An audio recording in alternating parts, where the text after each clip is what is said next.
A Different Pond, written by Bao Fei, illustrated by T. Bowie. Dad wakes me quietly so Mom can keep sleeping. It'll be hours before the sun comes up. In the kitchen, the bare bulb is burning. Dad has been up for a while, making sandwiches and packing the car. "Can I help?" I ask. "Sure," my dad whispers and hands me the tackle box. The street lights look brighter and the roads aren't so busy before the sun comes up. Dad turns on the heater and tells me stories. A kid in my school said my dad's English sounds like a thick, dirty river. But to me, his English sounds like gentle rain. We stop at the bait store on Lake Street. It always seems to be open. You're here early today," the bait man says. "I got a second job," my dad explains. "I have to work this morning." "On a Saturday?" the bait man asks. My dad nods. I feel the bag of minnows move. They swim like silver arrows in my hands. It's still dark when we get to the pond. We park the car and climb over the divider between the road and the trees. My dad holds my hand and walks ahead through the tangle and scrub. "Step where I step," he says. I'm thinking about what Dad told the bait man. "If you got another job, why do we still have to fish for food?" I ask. "Everything in America costs a lot of money," he explains. I feel calluses on his hand when he squeezes mine.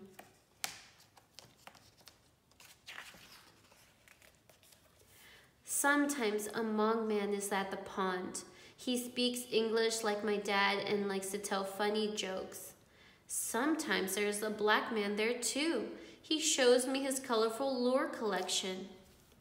This time it is just me and my dad. It is a little bit cold. I rub my hands together, yawn, and look up to see faint stars like freckles.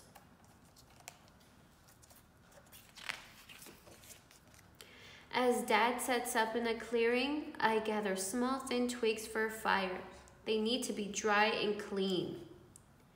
I count 1, 2, 3, 4, 5, 6, 7, 8, 9, 10, and then 10 more for later.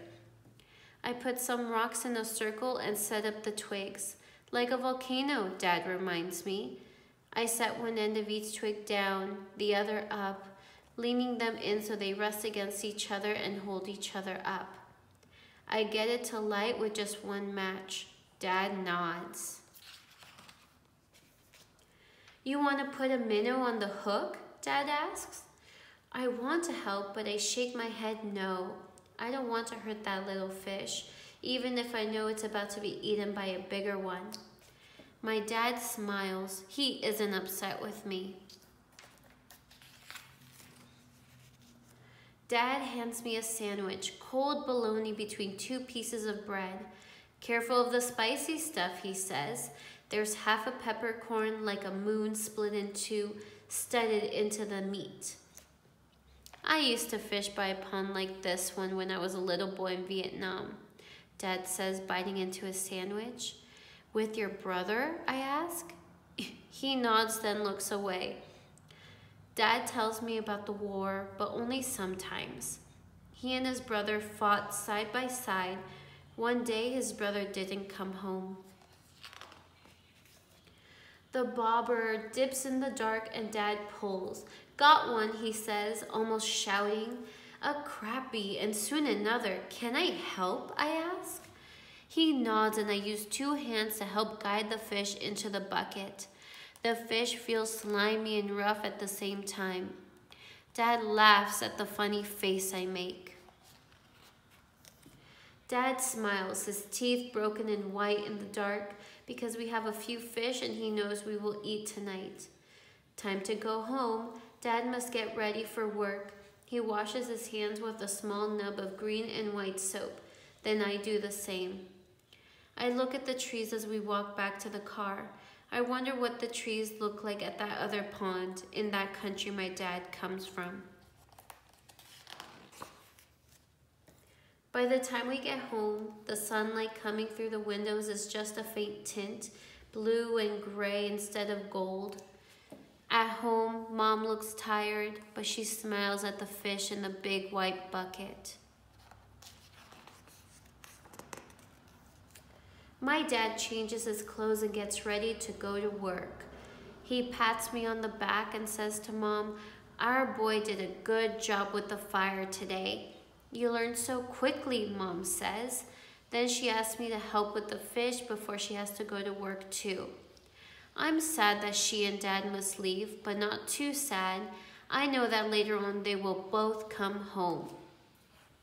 "Look after your baby brother," Mom reminds my brothers and sisters. She means me then. She gets on her bike and goes to work. I am not a baby, I think to myself. I helped catch dinner.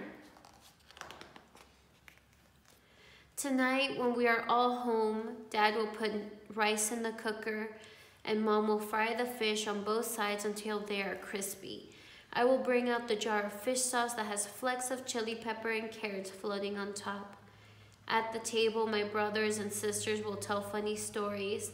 Mom will ask about their homework. Dad will nod and smile and eat with his eyes half closed. "Good fish," he will say to me.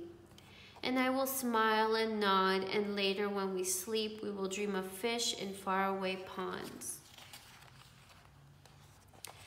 And here's a paratext of the illustrator Bao Fei and